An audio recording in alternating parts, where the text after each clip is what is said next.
Hello students, today we will continue our block number 13, lesson plan 3rd, exterior angle property. In today's video, we will learn what is exterior angle and what is exterior angle property. So let us start with the exterior angle. What is exterior angle? Exterior angle side BC is extended to D. जो भी आपके पास triangle given है ABC is the triangle, इसमें जो side BC है, side BC, if we extend side BC to D, that means अगर हमें ये ट्राइंगल में जो BC साइड गिवन है इसे अगर हम एक्सटेंड कर देते हैं एक D पॉइंट तक, ठीक है, ये BC पॉइंट है, इसको एक्सटेंड मतलब आगे बढ़ाना, इसको हम आगे एक्सटेंड कर देते हैं D पॉइंट तक, तो क्या होगा, जो एंगल ACD, जो एंगल ACD फॉर्म होगा, कौन सा एंगल फॉर्म होगा अब इसको एक्सटेंड करने से, angle ACD, angle ACD lies outside the triangle, एक एंगल फॉर्म होगा जो कहां पर लाई करेगा, आउटसाइड द ट्रायंगल, ट्रायंगल के बाहर एक एंगल हमें फॉर्म होगा जिस एंगल का नाम होगा ACD, ACD, ये हमें क्या हुआ, एक एंगल फॉर्म हुआ outside the triangle and hence the called exterior angle, और यही एंगल क्या कहलाता है, हमारा एक्सटीरियर एंगल। ये जो एंगल बना है ये कैसा एंगल है, एक्सटीरियर एंगल।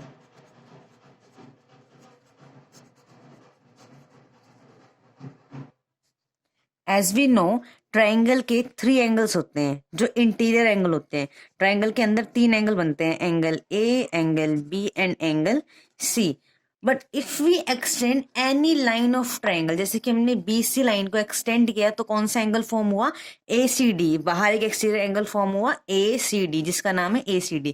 सिमिलरली अगर हम किसी और साइड को भी एक्सटेंड करते हैं, अगर हम BC साइड को एक्सटेंड करते हैं तो इधर एक्सटेंड होगी, तो यहाँ पर एक एंगल फॉर्म होगा, ठीक है, और इस पॉइंट को हमें एक नाम देना पड़ेगा, लेट अस सपोज का नाम हमने दे दिया P, तो आपके पास कौन सा एंगल फॉर्म हुआ, PAC, ये वाला कौन सा एंगल है, एंगल PAC, और ये वाला जो एंगल है, ये जो एंगल है वो कौन सा फॉर्म हुआ, एंगल ACD। देखो जिस भी वर्टेक्स के ऊपर एंगल ड्रॉ होता है ना, जब भी हम उस एंगल का नेम लिखते हैं तो वो जो जिस वर्टेक्स के, ये वाला जो एंगल है ये C वर्टेक्स के ऊपर फॉर्म हो रहा है, तो C को हम रखते हैं मिड में, जैसे कि ये वाला एंगल हो गया ACD।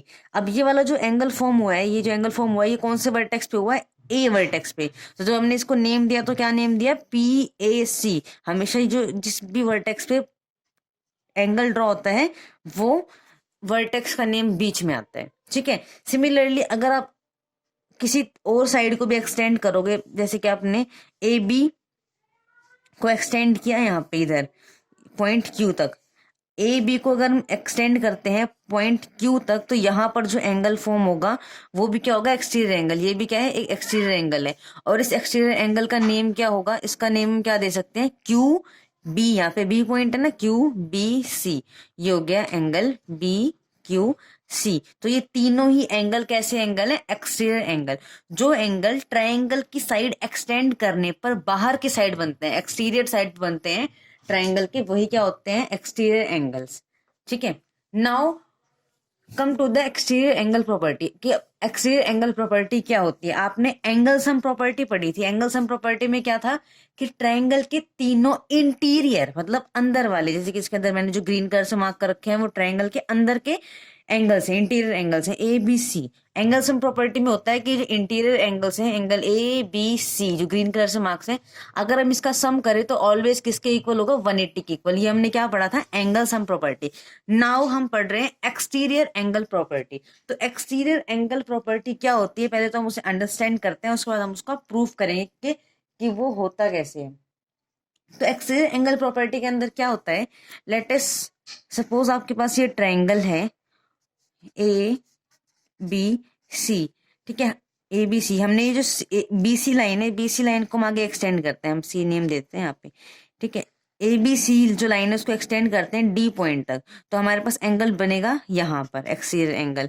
ये सेम बनाया मैंने ऊपर वाला ट्रायंगल, तो इस एंगल का नाम क्या है, एंगल, ये कौन सा एंगल बन गया यहाँ पर हमारे पास, एंगल ACD। अब एक्सटीरियर एंगल प्रॉपर्टी हमें क्या कहती है, एक्सटीरियर एंगल प्रॉपर्टी हमें कहती है कि जो बाहर एंगल बना है, एंगल ACD, वो किसके इक्वल होगा, exterior angle of a triangle, एक ट्रायंगल का एक्सटीरियर एंगल, दैट मीन बाहर वाला एंगल इज इक्वल, किसके इक्वल होगा, to the sum of its interior opposite angle, उसके इंटीरियर जो ट्रायंगल के अंदर अंदर जो ट्रायंगल के अंदर जो एंगल्स बनते हैं ना, वो कौन से एंगल, इंटीरियर अपोजिट एंगल, बाहर वाला एंगल है ये, तो इसके अपोजिट में कौन कौन से एंगल बने, इसके अपोजिट में एक तो एंगल बनता है यहाँ पर और एक एंगल बनता है यहाँ पर। तो ये जो एक्सटीरियर एंगल है ए सी डी, ये किसके इक्वल होगा, इंटीरियर अपोजिट एंगल्स के सम के, that means angle A and angle B.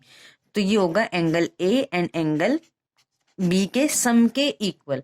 अगर हम angle A and angle B को प्लस कर दें तो हमारे पास कौन सा एंगल आ जाएगा, A C D, angle A C D. ये कहती है हमें एक्सटीरियर एंगल प्रॉपर्टी। ठीक है, अगर हमारे पास ये वाला एंगल होता है, लेट सपोज फर्स्ट वाले ट्रायंगल के अंदर देखो, हमने इसके अंदर 3 एक्सटीरियर एंगल मार्क किए थे, तो अगर हम इस वाले एंगल की बात करें, एंगल बी क्यू सी, तो एंगल बी क्यू सी किसके इक्वल होगा, ये बाहर एंगल बन रहा है इस साइड पर, तो अपोजिट कौन कौन से हुए, इसके अपोजिट में एंगल कौन सा हुआ, इसके अपोजिट में एक तो एंगल हुआ एंगल ए और दूसरा कौन सा हुआ, एंगल सी। ये वाला जो एंगल है ये इसके साथ ही बन रहा है, तो ये तो अपोजिट हो नहीं सकता। अपोजिट कौन से होते हैं, रिमेनिंग 2। अगर एक्सटीरियर यहाँ बन रहा है तो अपोजिट कौन से होंगे, उसके सामने जो बन रहे हैं 2 एंगल, तो ये कौन सा एंगल हो जाएगा, angle A plus angle C. Angle A और एंगल सी का सम करेंगे तो हमें कौन सा एंगल मिलेगा, बी क्यू सी, ये वाला। और ए सी डी के लिए कौन कौन से, ए सी डी बन रहा है ये, तो अपोजिट एंगल कौन कौन से हो गए, ये दोनों हो गए इसके लिए, क्योंकि ये तो इसके साथ ही बन रहा है। ठीक है, इसके लिए अपोजिट हो गए ये वाले एंगल्स। सिमिलरली इस पी ए सी के लिए यहाँ पर लिखते हैं,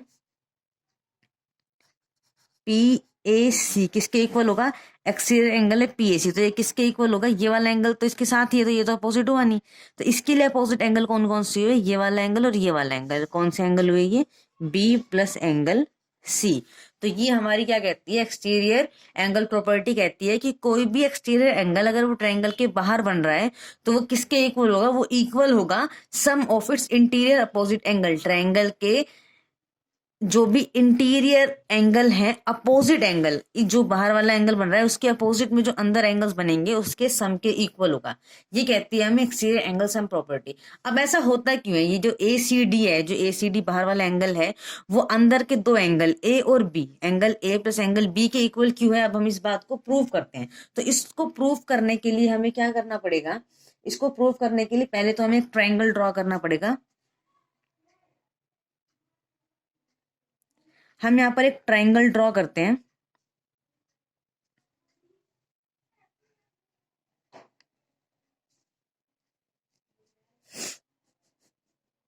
ये हमने एक ट्रायंगल ड्रॉ कर लिया, ए बी सी। ठीक है, अब हम अपनी बी सी साइड को एक्सटेंड कर देते हैं डी पॉइंट तक और यहां बना लेते हैं एंगल। ठीक है, अब हमें क्या करना है, अब हमें करना है कि जो बी ए लाइन है, ए बी लाइन है, ए बी लाइन के पैरेलल एक लाइन खींचनी है सी वर्टेक्स से।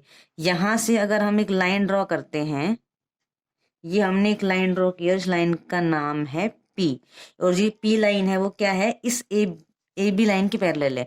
तो अब यहाँ पे लिखते हैं ए बी जो लाइन है वो पैरेलल है किसके, सीपी लाइन के, सीपी लाइन के क्या है, पैरेलल है। अगर ये दोनों पैरेलल लाइन है तो जो एसी है वो क्या हुई, अगर ये दोनों पैरेलल है तो एसी किस चीज का काम करेगी, तो कोई ये लाइन और ये लाइन पैरेलल है, तो एसी जो लाइन हुई वो कौन सी लाइन हुई, ट्रांसवर्सल लाइन। ट्रांसवर्सल लाइन क्या होती है, ट्रांसवर्सल लाइन वो लाइन होती है जो पैरेलल लाइन को, 2 पैरेलल लाइन को इंटरसेक्ट करती है 2 डिस्टिंक्ट पॉइंट से। तो ये 2 पैरेलल लाइन है और ये थर्ड लाइन है जो इंटरसेक्ट कर रही है पहली लाइन को ए पॉइंट पे और दूसरी लाइन को सी पॉइंट पे। तो ये बीच में जो लाइन हुई एसी, ये कैसी लाइन होगी, ट्रांसवर्सल। जो एसी है वो ट्रांसवर्सल लाइन है। अब जो ट्रांसवर्सल लाइन, जब किसी भी 2 पैरेलल लाइन के बीच में अगर हम एक ट्रांसवर्सल लाइन को ड्रॉ करते हैं तो बहुत सारे एंगल फॉर्म करती है। तो ये कहाँ कहाँ पे एंगल फॉर्म कर रही है, देखो एक तो इसने ये जो बड़ा वाला एंगल था, जो हमारा एक्सटीरियर एंगल था, एक्सटीरियर एंगल कौन सा था हमारे पास, ए सी डी। पहले तो इसने ए सी डी को 2 पार्ट्स में डिवाइड कर दिया, तो हम इन दोनों को अलग अलग नाम दे देते हैं। इसको हम बोल देते हैं 1 और इसको बोल देते हैं 2, है ना। इसने इस पूरे एंगल को डिवाइड कर दिया, इस पूरे एंगल को डिवाइड कर दिया 1 + 2 में। तो हम यहाँ पर लिख लेते हैं एंगल ए सी डी, ये ए सी डी हमारा क्या है, एक्सटीरियर एंगल है, जिसे हमें किसके इक्वल प्रूफ करना है, इसे हमें प्रूफ करना है angle A plus angle B के इक्वल। एंगल ये है और एंगल बी ये है। हमने यहाँ पे किया था ना, ए सी डी को हमें क्या प्रूफ करना है कि उसका सम जो है वो angle A plus angle B के इक्वल है, angle A plus angle B. अब देखो अब जो एंगल ए सी डी है, जो एंगल ए सी डी है, जो हमने यहाँ पे एक पैरेलल लाइन ड्रॉ करी, तो ये वाला जो एंगल है ये डिवाइड हो गया दो पार्ट में, और इस दो पार्ट को हमने क्या नेम दे दिया, एंगल 1 और एंगल 2। तो हम ए सी डी को क्या लिख सकते हैं, हम ए सी डी को लिख सकते हैं कि ए सी डी कौन सा एंगल है, एंगल 1 प्लस एंगल 2। अगर हम एंगल 1 और एंगल 2 को प्लस करें, एंगल 1 इतना है और एंगल 2 ये रिमेनिंग पार्ट, तो इन दोनों पार्ट को प्लस करें तो ये पूरा एंगल बनेगा, और वो पूरा एंगल क्या होगा, एंगल 1 प्लस एंगल 2 ए सी डी। अब क्या करते हैं, देखो इसके अंदर एक एंगल यहाँ पर फॉर्म होगा। अब हमारे पास जो एंगल ए है, एंगल बी है और एंगल सी है, इनको भी अलग अलग नेम दे देते हैं। एंगल ए को नेम दे देते हैं 5 और एंगल बी को नेम दे देते हैं 4, और यहाँ पर जो एंगल बन रहा है इसको नेम दे देते हैं एंगल 3। अब हमने एंगल ए को क्या नेम दिया, यहाँ पे equals to as it is, angle A को हमने क्या नेम दिया, यहाँ पर बन रहा है एंगल ए फॉर्म हो रहा है, यहाँ पर इसको हमने क्या नेम दिया, एंगल 5, तो इसको लिख लो एंगल 5। और हमने एंगल बी को क्या नेम दिया, एंगल बी का नेम है 4। तो अगर हमने इसका यहाँ पे नेम चेंज करके लिखा तो क्या कोई डिफरेंस आया, इसको लिखने में कोई डिफरेंस नहीं आया। दैट मीन्स अगर हम ये प्रूव कर दें कि एंगल 1 प्लस एंगल 2 जो है वो इक्वल है एंगल 4 प्लस एंगल 5 की, तो हम इस बात को प्रूव कर सकते हैं अपने एक्सटीरियर एंगल प्रॉपर्टी को। तो हमें प्रूव क्या करना है, हमें प्रूव करनी है ये वाली चीज, हमें ये चीज प्रूव करनी है। अब इसको प्रूव करने के लिए हमें यूज करना पड़ेगा एंगल सम प्रॉपर्टी, जो हमने ट्राइंगल की एंगल सम प्रॉपर्टी पढ़ी थी। और एंगल सम प्रॉपर्टी हमने क्या पढ़ी थी ट्राइंगल की, एंगल सम प्रॉपर्टी का यूज करने से पहले हम कुछ और कंक्लूजन निकाल लेते हैं। और वो और कंक्लूजन्स क्या होंगे, जब हम यहाँ पे पैरेलल लाइन ड्रॉ कर रहे हैं तो हमें पता है कि कुछ ना कुछ एंगल, जब भी दो पैरेलल लाइन के बीच में एक ट्रांसवर्सल लाइन होती है तो वो कुछ ना कुछ एंगल्स फॉर्म करती है, बहुत सारे एंगल्स फॉर्म करती है। और वो जो एंगल्स फॉर्म करते हैं तो वो कुछ एंगल्स के पेयर बनाते हो, पेयर्स क्या होते हैं, आपस में इक्वल होते हैं। तो आपको यहाँ से क्या पता लग जाएगा कि जो एंगल 5 है वो किसके इक्वल हो जाएगा, एंगल 2 के। यहाँ से हमें क्या कंक्लूजन मिला कि एंगल 5 जो है, एंगल 5 जो है वो इक्वल है एंगल 2 के। और इसका रीजन क्या है, ये दोनों पैरेलल लाइन है और यहाँ पर ये ट्रांसवर्सल लाइन है। तो एंगल 5 और एंगल 2, मैं इसको थोड़ा सा कलर कर देते हैं आपको, थोड़ा सा ताकि अलग से हाईलाइट हो कि एंगल 5 और एंगल 2 जो है वो कैसे एंगल है, ये है ऑल्टरनेट इंटीरियर एंगल। दोनों की दोनों जो एंगल्स हैं वो पैरेलल लाइन के अंदर और अपोजिट साइड बन रहे हैं, और ऐसे एंगल्स क्या होते हैं, alternate interior angle. Alternate interior angle. तो ऑल्टरनेट इंटीरियर एंगल की वजह से एंगल 5 और एंगल 2 जो है वो आपस में क्या हो गए, इक्वल हो गए। अब देखो एंगल 1 जो है वो इक्वल होगा किसके, एंगल 4 के। एंगल 1 जो है वो इक्वल होगा एंगल 4 के। इसको थोड़ा सा अलग से कर, एंगल 1 ये रहा और एंगल 4 है ये रहा। तो एंगल 1 जो है वो किसके इक्वल होगा, एंगल 4 के। एंगल 1 जो है वो इक्वल होगा एंगल 4 के। इसका रीजन क्या है कि एंगल 1 और एंगल 4 पैरेलल लाइन के क्या बन रहे हैं, दोनों एक साइड पे बन रहे हैं। दोनों किस बन रहे हैं, एक साइड पे। एंगल 1 भी किस साइड बन रहा है, राइट साइड में, और एंगल 4 भी किस साइड बन रहा है, राइट साइड। जो सेम वे में बनता है वो कौन से एंगल्स होते हैं, कोरस्पॉन्डिंग एंगल। तो ये कौन से एंगल है, कोरस्पॉन्डिंग एंगल। Corresponding angle. और हमने जब एंगल वाला चैप्टर पढ़ा था तो उसके अंदर हमने पढ़ा था कि ऑल्टरनेट इंटीरियर एंगल भी ऑलवेज आपस में क्या होते हैं, इक्वल होते हैं, और कोरस्पॉन्डिंग एंगल्स भी हमेशा क्या होते हैं, आपस में इक्वल होते हैं। तो हमें कंक्लूजन मिल गया पैरेलल लाइन ड्रॉ करने से कि एंगल 5 2 के इक्वल होगा और एंगल 1 जो है वो 4 के इक्वल है। अब हम अप्लाई करते हैं अपनी कौन सी property, angle sum property of triangle. Angle sum property of triangle क्या कहती है, angle sum property of triangle कहती है कि sum of all interior angle of triangle. इसको यहाँ पे ऐसे लाइन ड्रॉ कर देते हैं। ये हम लिख रहे हैं अपनी angle sum property. Sum of all interior angle of a triangle is always is always 180 degree. ये एंगल सम प्रॉपर्टी है। ये क्या है हमारी एंगल सम प्रॉपर्टी, यहाँ पे लिख देते हैं angle sum property of triangle. इसका यूज करके हम एक्सटीरियर एंगल प्रॉपर्टी को प्रूव कर रहे हैं। अब एंगल सम प्रॉपर्टी कहती है कि ट्रायंगल के जो भी इंटीरियर एंगल है उनका सम करने पे क्या आता है 180 डिग्री। तो इसके इंटीरियर एंगल कौन से हैं ए बी सी, तो angle A plus angle B, angle A plus angle B plus angle C is equal to 180 degree. अब क्या करते हैं एंगल ए बी सी का जो हमने नेम दिया है वो लिख देते हैं। एंगल ए का नेम क्या है, एंगल ए का नेम है 5, एंगल बी का जो नेम है वो क्या है 4, और एंगल सी का जो नेम है वो क्या है 3। तो एंगल 5 4 3 एंगल्स का अगर हम सम करेंगे तो इसका सम कितना आएगा 180 डिग्री। ठीक है, कितना आएगा इसका सम 180 डिग्री। अब हमें इसी का यूज करते हुए हमें क्या करना है,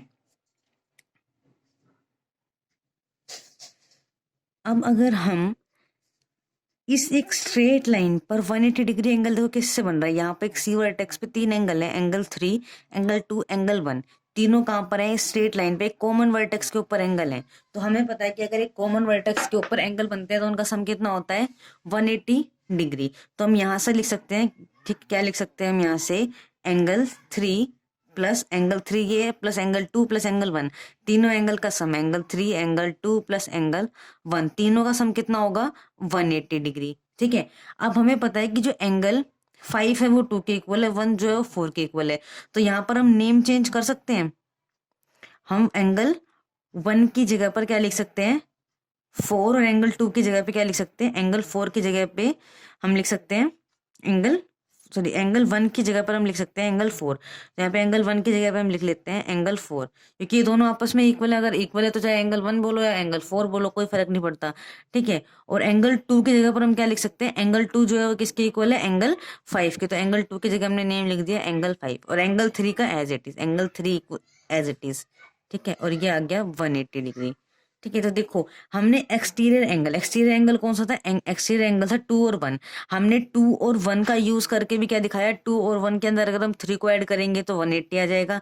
ठीक है, उसके बाद हमने यहाँ पे नेम चेंज किया तो क्या आ गया 3 4 5, और ये 3 4 5 जो है वो क्या होता है exterior angle sum property. Angle 3 5 और 4, एंगल 3 5 4 अगर हम तीनों को ऐड करेंगे तो क्या आ जाएगा 180 डिग्री। तो एक्सटीरियर एंगल का यूज करके भी सम 180 आया, और एंगल सम प्रॉपर्टी से भी क्या आया, एंगल का सम जो आया वो क्या आया 180 डिग्री।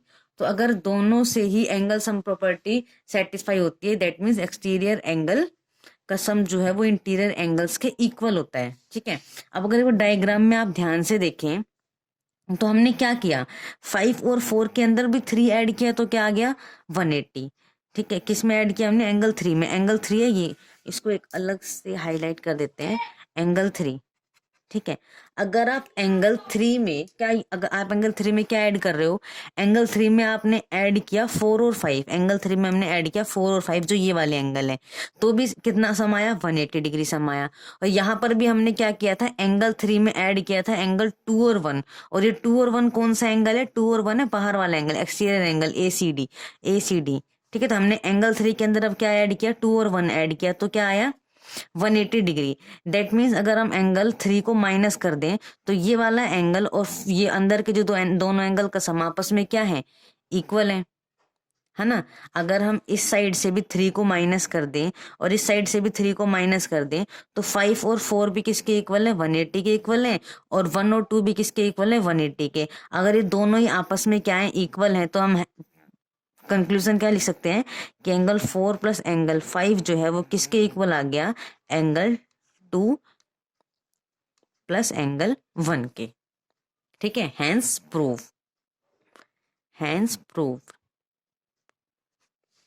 ठीक है, अब अगर आपको ये पूरा प्रूफ अगर लिखने आ जाए या क्वेश्चन के अंदर पूछा जाए कि आपको प्रूफ बताना है, ये तो मैंने आपको यहाँ पे समझाया है। अगर आपको प्रूफ लिखना आ जाए तो आप प्रूफ लिखोगे कहाँ पे, कैसे लिखोगे, ये आपको आपकी कंटेंट बुक के पेज नंबर 108 पे गिवन है।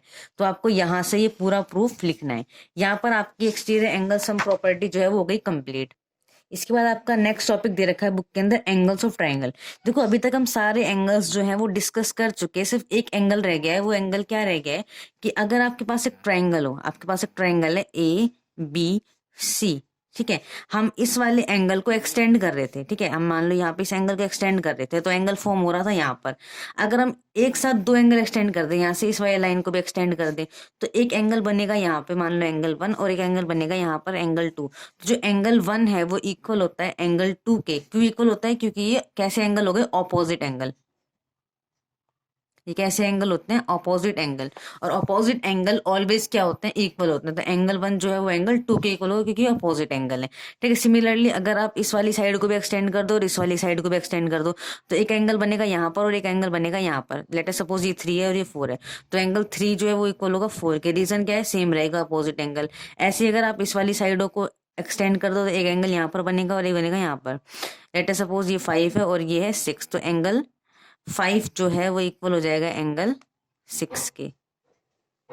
ठीक है, और इसका रीजन क्या है? कि ये अपोजिट एंगल्स हैं। एंगल्स ऑफ ट्राइंगल के अंदर क्या है? Opposite angle for triangle always equal होता है। जैसे कि यहाँ पे दो अपोजिट एंगल्स के बन रहे हैं, मैंने यहाँ पे लिख दिया। जो मैंने आपको समझाया कि एंगल 1 जो है वो एंगल 2 के इक्वल होता है, 3 जो है वो 4 के इक्वल होता है, 5 जो है वो 6 के इक्वल होता है। इन तीनों का ही रीजन क्या है? कि ये आपस में क्या है? अपोजिट एंगल्स हैं। ठीक है, now come to the case. हमारे पास एक केस है in an isosceles triangle. Isosceles triangle कौन सा होता है? आइसोस्केलस ट्राइंगल होता है इसके दो साइड्स इक्वल होती हैं। तो इस वाले ट्रायंगल में लेट अस सपोज कि ये दो साइड क्या है? आपस में इक्वल हैं। जो ए बी है वो इक्वल है ए सी के। तो आइसोस्केलस ट्रायंगल के अंदर क्या होता है? कि दो साइड आपस में इक्वल हैं। प्लस में क्या होता है? कि जो दो साइडों से यहाँ पर एंगल बनते हैं, ठीक है, वो आपस में क्या होते हैं? इक्वल होते हैं। तो एंगल बी जो है वो एंगल सी के इक्वल होता है अगर वो आइसोस्केलस ट्रायंगल है।